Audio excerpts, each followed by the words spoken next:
Welcome to Voices of BioWellnessX with Daniel and Sophie. Today we're doing a deep dive, really getting into a whole stack of sources, asking that big question, does CBD actually work?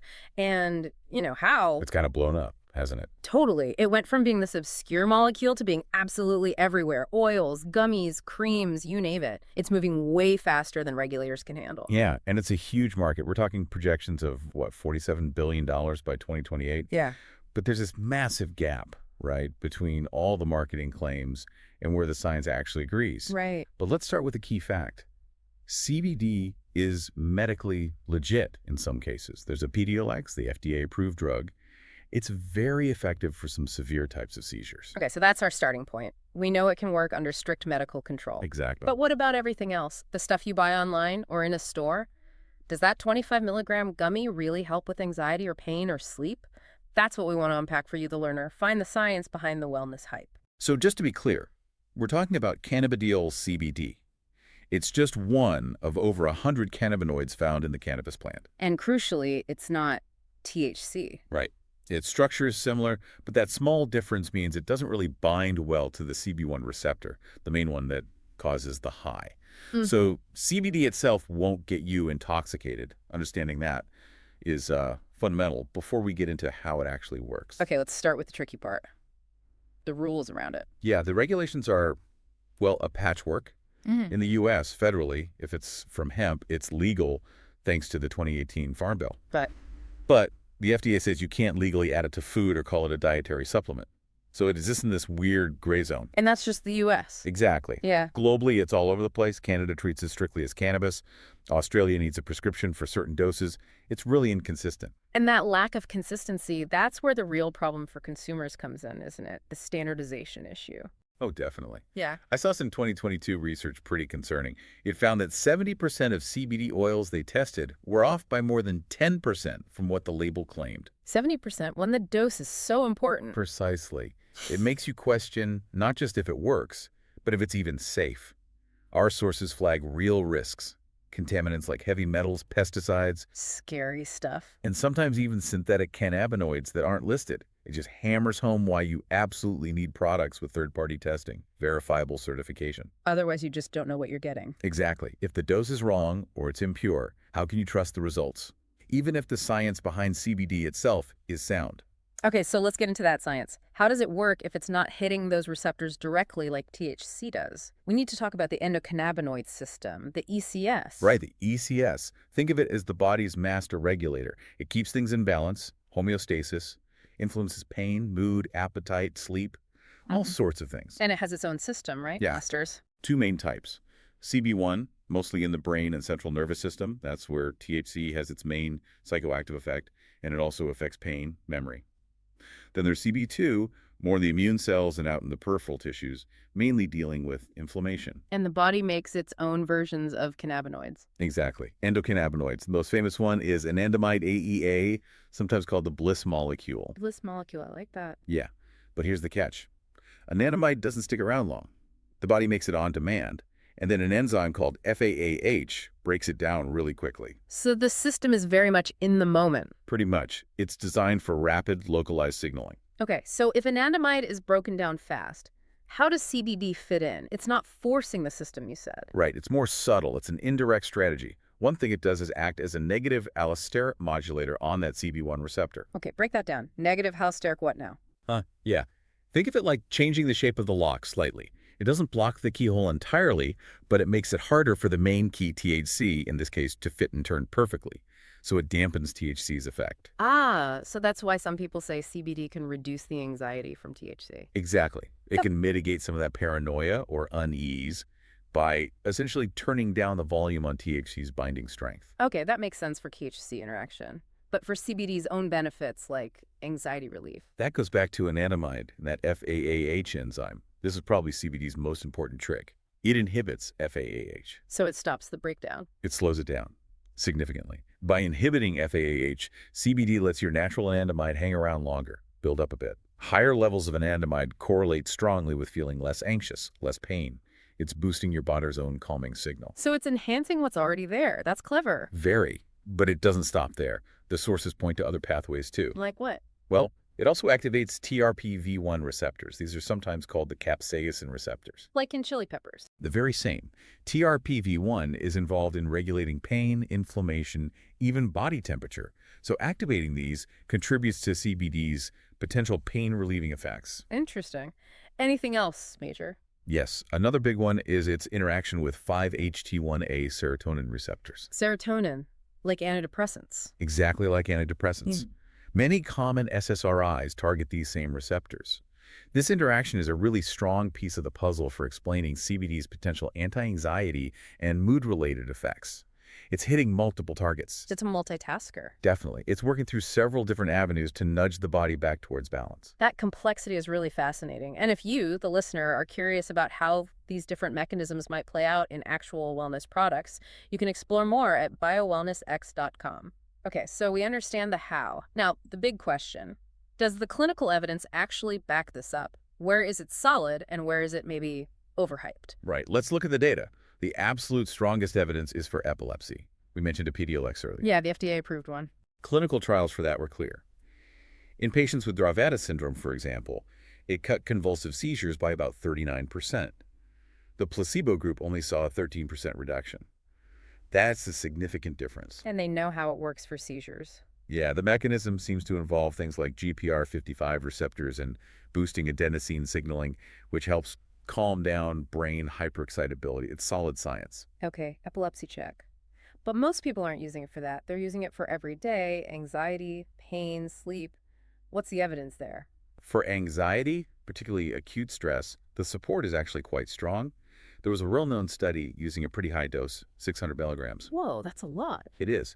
But in that study, it significantly reduced anxiety in people doing a simulated public speaking test. The effect was comparable to diazepam, a standard anti-anxiety drug, but crucially, without making people drowsy. So it calmed them down without knocking them out. How? It seems to dampen the fear response in the brain, particularly in the amygdala, without causing general sedation. What about chronic pain? That's huge. Everyone seems to think CBD is the answer for aches and pains. That's where it gets more nuanced. Preclinically, meaning in lab studies, often with animals it looks really promising. CBD does reduce joint swelling in rats with arthritis, for instance. Yeah. And there was a pilot study on topical CBD gel for knee osteoarthritis that showed some improvement in pain and mobility. What?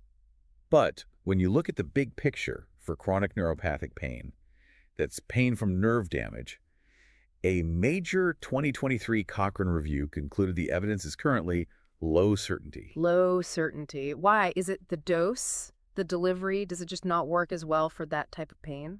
It could be all of the above. Chronic pain is incredibly complex. Trials have used wildly different doses, and as we'll get to, getting CBD into the system effectively is a challenge. It might be better for inflammatory pain than for nerve pain, but the human data just isn't consistent enough yet for chronic conditions. Okay, what about sleep? People swear by it. Yeah, but it's likely indirect. CBD isn't really a sedative in the traditional sense. So it helps sleep by reducing anxiety. That seems to be the main driver. If you're less anxious, you're more likely to fall asleep and stay asleep. But dose is absolutely critical here. How so? High doses, maybe around 160 milligrams in one study, did increase total sleep time. But lower doses, like 15 milligrams, some studies found those could actually be slightly alerting. Really? So taking a little bit might keep you awake? Potentially, yes. It highlights how personal the response can be, and that more isn't always better, and less isn't always calming. It's not straightforward. All right, let's tackle the claims that seem, well, just too good to be true. Yeah, we need to be really clear here. Depression. Animal models show some promise, maybe acting fast like ketamine by boosting something called BDNF. But right now, 0 high-quality human trials support CBD as a standalone treatment for depression. Okay, noted. What else? Cancer treatment and weight loss. The National Cancer Institute was unequivocal in 2023. There is no evidence CBD cures, prevents, or treats cancer, period. And weight loss. Same story. Randomized controlled trials have looked at it, and they found no meaningful effects on metabolism or weight loss. Those claims are just not supported by science. So the evidence is specific. Strong for seizures, pretty good for acute anxiety, mixed for chronic pain and sleep, and not there for depression or cancer. That's a fair summary. Which brings us to a major practical hurdle. Even if it can work, getting enough of it into your system is tough. Let's talk bioavailability. Ah, yes, the Achilles heel. When you swallow CBD oil or a gummy, because it's fat-soluble and the liver metabolizes it heavily on that first pass. Only a tiny fraction makes it. A very tiny fraction. Yeah, maybe 6%, up to maybe 19% in some cases, actually reaches your bloodstream. That's incredibly inefficient. So you're losing like 94% of it. Pretty much. And that's why how you take it matters so much. Oral onset is slow, 30 to 90 minutes. Compare that to inhaling it like vaping. Much faster. Way faster onset, maybe 2 to 5 minutes. Yeah. And the bioavailability jumps hugely, potentially up to 56%, because it bypasses the liver initially. So for quick relief, like a panic attack, inhalation makes way more sense. Fundamentally, yes. But most people prefer oral for daily use. So manufacturers are trying to solve that poor absorption problem. How? One big way is using nanoemulsions, basically shrinking the CBD particles down really, really small. Oh, they absorb better. Much better. They can sneak through the gut lining more easily.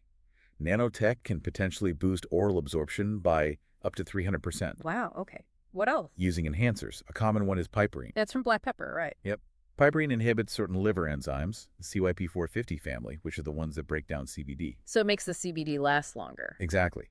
It can extend CBD's half-life, how long it stays active in your body, for maybe 1 or 2 days, up to nearly 3 days. Makes it more potent, essentially. Okay, that sounds good for effectiveness, but messing with liver enzymes, that sounds risky, especially for people on other medications. Extremely risky. This is probably the single biggest safety concern with unregulated CBD.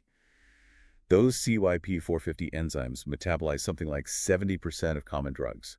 Blood thinners, heart meds, some antidepressants, statins, loads of them.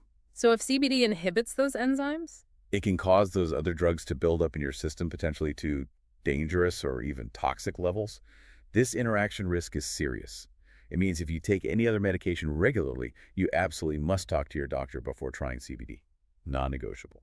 That's a critical warning. Okay, let's shift slightly. Full spectrum versus isolate. We hear about the entourage effect. Is that real? Is it worth paying more for full spectrum? The science generally says yes, the synergy is real. Full spectrum products have that tiny bit of THC legally under 0.3%, but also other minor cannabinoids like CBG, CBN, and terpenes, those aromatic compounds like myrcene. And they all work together. They seem to. CBG, for example, has its own anti-inflammatory effects. CBN might help with sleep. Terpenes influence effects too. The whole plant extract often seems to work better or require lower doses than just pure CBD isolate on its own. So the sum is greater than the parts. Often, yes. Now, you mentioned earlier that response is really personal. Genetics plays a role. A huge role. Remember that FAAH enzyme that breaks down anandamide? Yeah, the bliss molecule muncher. Exactly. Well, there are common genetic variations in the FAAH gene. Some people's genes make that enzyme work slower. Meaning they naturally have more anandamide floating around? Correct. They have higher baseline levels. So for those individuals, even a small dose of CBD might have a really significant effect because they're already closer to that therapeutic window. Someone with a faster FAAH enzyme might need a much higher dose to feel the same benefit. So my genetics could determine how much CBD I need. Absolutely. It explains a lot of the variability people experience, why the same product can feel very different to different people. Which makes navigating the current market even harder. You've got CBD, but now there's Delta-8, Delta-9 edibles, CBN, CBG, HHC. It's getting really complex. It really is. Understanding these individual cannabinoids and how they might fit specific needs requires good information. And if you want to explore those specific profiles and what they might offer, again, check out BioWellnessX.com for more details. So let's try and bring this all together. CBD isn't the miracle cure-all some marketing suggests, but it's definitely not snake oil either. Right. Its real strength seems to be in its subtlety. It's supporting the body's own balancing act homeostasis, mostly by protecting our natural endocannabinoids like anandamide, and by tweaking other key pathways involved in pain and mood, like TRPV1 and serotonin receptors. It enhances rather than forces. So the final takeaway for you, the listener: approach CBD with knowledge and caution. It clearly has real benefits for specific things, those severe seizures, definitely.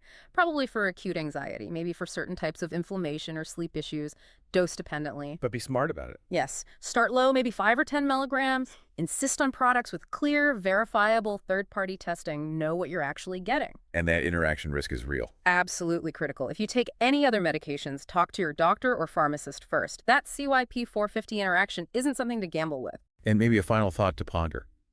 We're moving towards understanding how genetics, like that FAAH gene, influence CBD response. Hmm. Imagine 5 years from now, when we might be able to tailor cannabinoid regimens based on your specific genetic makeup. What could truly personalized cannabinoid therapy look like then? That's a fascinating glimpse into the future. Thanks for listening to Voices of BioWellnessX with Daniel and Sophie.